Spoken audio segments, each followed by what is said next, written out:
A gente volta a falar agora de eleições. Faltando 2 meses para o primeiro turno, políticos se preparam para o fim do prazo de confirmação das candidaturas.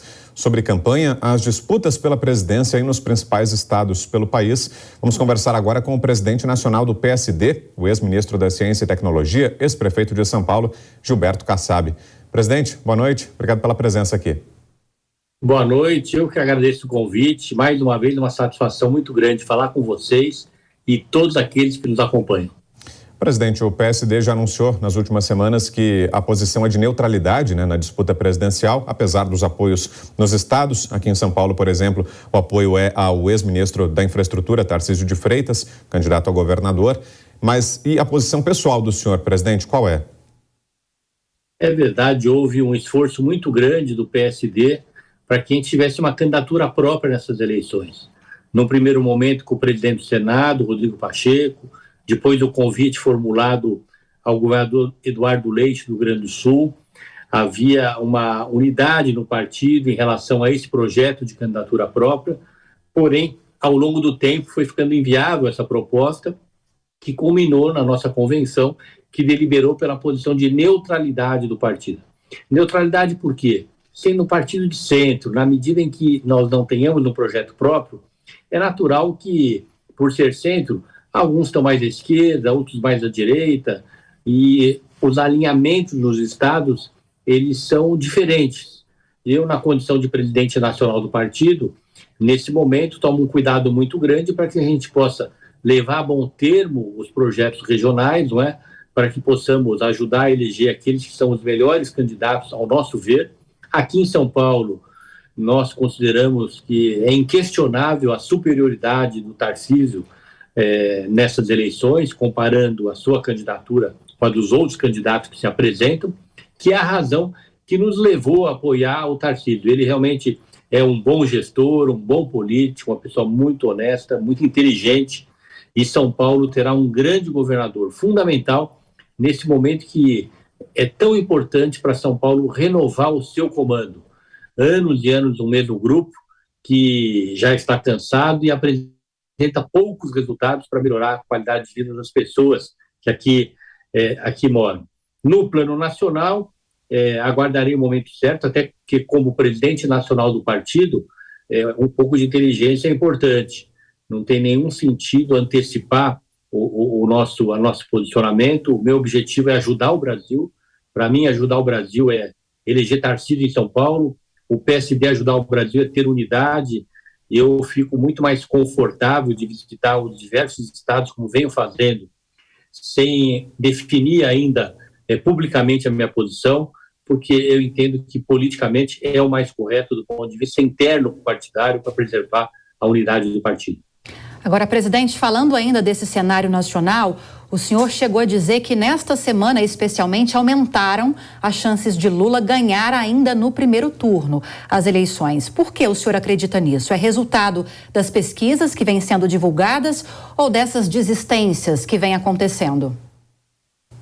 A formulação da pergunta veio justamente na sequência da afirmação dessas desistências. O que eu disse é evidente. Se tem um candidato na frente e se existe menos candidatos, é evidente que um candidato é do governo, os outros todos são de oposição. Se menos candidatos se apresentam e eles deixando de ser para dar o seu apoio a um único candidato, é evidente, é uma questão matemática.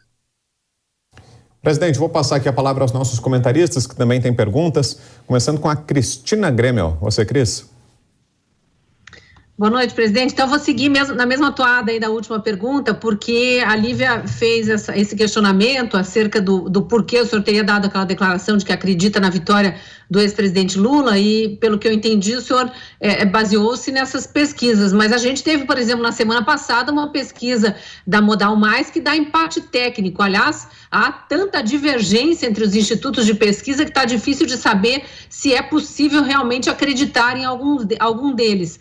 Não seria o caso de repensar essa consideração sua aí, até porque a gente tem visto muitos analistas falarem o seguinte: nem no auge da sua popularidade o ex-presidente Lula conseguiu vencer em primeiro turno. né? E a gente vê agora alguns afirmando que ele vence em primeiro turno, alguns institutos de pesquisa afirmando que ele vence em primeiro turno. O que mudou de lá para cá, além do fato dele ter sido preso por corrupção?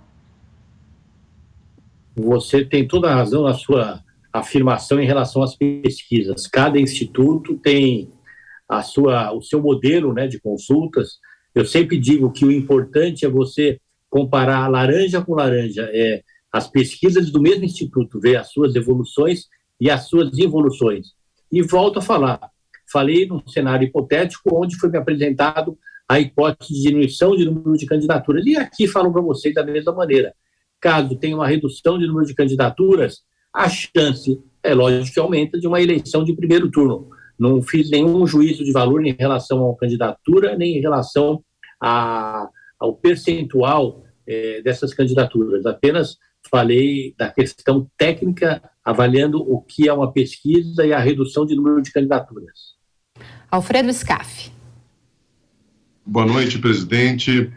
Presidente, a minha pergunta é no seguinte sentido. Em primeiro lugar, gostaria aqui de corroborar a sua declaração de apoio ao ex-ministro Tarcísio Gomes de Freitas. Eu tenho absoluta certeza que o senhor acertou em cheio aqui em São Paulo. A minha pergunta é o seguinte: o senhor ainda acha possível, nesse apoio ao competente ex-ministro Tarcísio Gomes de Freitas, que muito provavelmente terá o voto casado também com o presidente Bolsonaro em São Paulo, indo para o segundo turno o presidente Bolsonaro e o ex-presidente Lula, o senhor acha que ainda é possível o PSD, o senhor, o comando, convencê-lo de tomar uma posição no segundo turno e deixar a neutralidade que todos nós respeitamos no primeiro turno?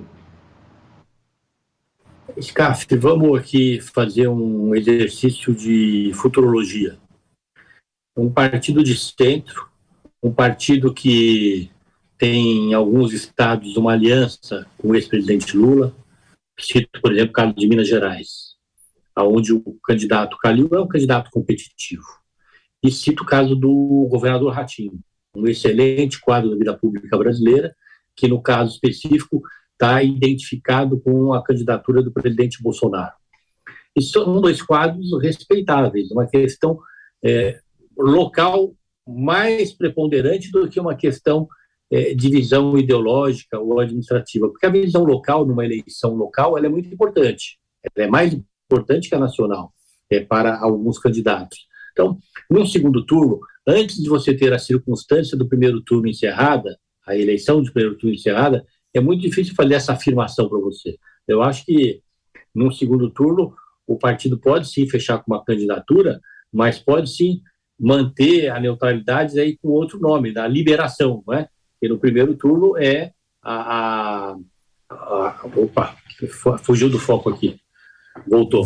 Então, exato. Então, o que pode acontecer é uma definição de apoio, mas pode acontecer também a liberação diante dessa circunstância. Imagine que o Ratinho vá para o segundo turno apoiando o candidato Bolsonaro, que o Calil vá para o segundo turno apoiando a candidatura do Lula, até porque os adversários de ambos, o presidente Lula está com o Requião, o presidente Bolsonaro vai estar com o Zema. Então, são questões locais que me faz, como presidente do partido, não como pessoa física, tomar muito cuidado para que você não tenha, do ponto de vista de imagem, uma pessoa como o Ratinho, como o Calil, sendo considerado dissidentes, não é? Primeiro, não ajuda em nada os candidatos, porque não tem tempo de televisão, não tem recurso eleitoral, é só uma questão de posicionamento.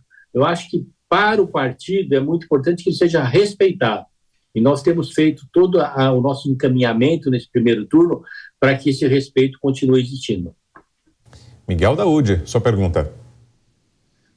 Presidente, boa noite. O senhor é tido no meio político como um especialista, né, em política, em análise. A minha pergunta para o senhor as últimas pesquisas mostram uma evolução, né, fora da média, porque quando a gente analisa as pesquisas, a gente tem que analisar a média. Essas últimas pesquisas mostram uma diminuição da rejeição do presidente Bolsonaro. Então, portanto, ele, a partir de agora, ele começa a ter um apoio maior da população. O senhor acha que esses auxílios, né, que foram concedidos, o que está acontecendo com o preço dos combustíveis, podem diminuir a rejeição do presidente Bolsonaro e ter praticamente na eleição um empate em relação ao ex-presidente Lula? Eu não vou falar sobre o índice, né? Até porque o índice, se vai ter empate, não vai, depende muito da pesquisa. Mas eu posso falar que é evidente que contribui muito para que melhore a imagem do governo e, portanto, o chefe do governo é o presidente. É evidente, só falta alguém imaginar que atrapalhe, porque o resultado existe. O cidadão mais humilde, aquele que precisa de algo adicional para poder comer melhor, para poder compartilhar um pouquinho mais de qualidade de vida, ele vai receber um recurso a mais. Portanto, não é possível que isso atrapalhe. A mesma coisa em relação aos combustíveis. As pessoas, o consumidor está pagando menos. Portanto, precisa ser muito ingênuo para achar que isso vai atrapalhar. Se não atrapalha, é porque ajuda. Agora, presidente, nas disputas estaduais, o senhor imagina que vai ser um cenário bastante semelhante ao da disputa presidencial, especialmente nas corridas pelo governo do estado, não tanto do Senado, mas nas disputas para governador. O senhor imagina que vai haver essa polarização de dois candidatos, um mais próximo do presidente Bolsonaro, outro mais próximo do ex-presidente Lula, e esses dois candidatos distanciados ali do pelotão que vem atrás, ou não? Nos estados, o senhor imagina que o cenário é diferente e as disputas ainda estão em aberto? Eu posso dizer que isso não será uma regra, mas é uma possibilidade muito grande. Em São Paulo, eu acredito. O candidato Tarcísio, que aqui eu vou mais uma vez reafirmar que disparado é o melhor candidato, é evidente que, nesse momento, a sua associação com o nome, com a imagem do presidente Bolsonaro, o tem ajudado muito. Por outro lado, como ele tem se apresentado muito bem, ele tem mostrado para o paulista o quanto ele é bem preparado, o quanto ele é inteligente, ele já tem história, o histórico dele, que participou de 3 governos, ele não tem nada que macule a sua imagem. Em todos os momentos, ele fez uma administração republicana, com bons resultados, com boa equipe, e sabendo ter uma boa relação política. Portanto, ele, além de ser um bom gestor, é um bom político. Então, ele vai ajudar. Tem um primeiro momento que o Bolsonaro puxa ele para cima, mas tem agora um segundo momento que ele, com o bom nome, com a conquista que ele está fazendo junto aos eleitores paulistas, ele vai montar a rede para o presidente Bolsonaro. Então, assim como isso está acontecendo em São Paulo, vai acontecer no Rio Grande do Sul, com o Onix e com o Eduardo Leite, vai acabar a sua candidatura se identificando com a do Bolsonaro. Assim como aconteceu no Paraná, Lula, Requião, Bolsonaro, Ratinho, e no Brasil inteiro como uma tendência, como uma possibilidade, mas não é uma regra. Podemos ter um ou outro estado que isso não aconteça, mas em geral vai acontecer isso no Brasil inteiro. A polarização nacional, como ela é muito forte, ela deverá se repetir. Os candidatos associados ao Lula indo para o segundo turno e os candidatos associados ao presidente Bolsonaro indo para o segundo turno. Presidente, falando um pouco de legislativo, hoje o PSD tem uma posição privilegiada ou então muito expressiva, o senhor pode escolher qual expressão usar, no Congresso Nacional, porque é do PSD o atual presidente do Senado Federal e do Congresso Nacional, Rodrigo Pacheco. Como que estão as articulações para tentar reelegê-lo neste cargo ou que seja eleger um outro parlamentar do PSD, tanto no Senado quanto na Câmara? Bom, o Senado tem a sua peculiaridade. Dos 81 senadores, 2/3 continuam. Portanto, apenas 27 senadores terão seu mandato encerrado. Então, é natural, eu acredito, e falo para quem está à distância, que o Rodrigo Pacheco, que continuará como senador, tem uma candidatura à reeleição muito viável, não é? Porque quase todos os senadores vão continuar. E que eu saiba, pelo que eu percebo, observo, a relação dele com a casa, com seus colegas, é muito boa. Então, eu vejo com muita naturalidade ele postular a reeleição, até porque ele tem sido um bom presidente, e vejo, caso ele pleiteie essa recondução, que eu entendo que vai pleitear, e acho que merece, ele acredito que terá o respaldo da casa para se reeleger. É algo que acontece muito, a reeleição, quando ela existe, da parte de um comandante de qualquer que seja o legislativo. Ok, ouvimos aqui o presidente do PSD, ex-ministro da Ciência e Tecnologia, ex-prefeito de São Paulo, Gilberto Kassab. Obrigado mais uma vez, presidente, pela entrevista. Uma boa noite e até uma próxima. Eu que agradeço, uma boa noite a todos. Aproveito para cumprimentá-los pela excelência do programa que vocês têm conduzido. Obrigada.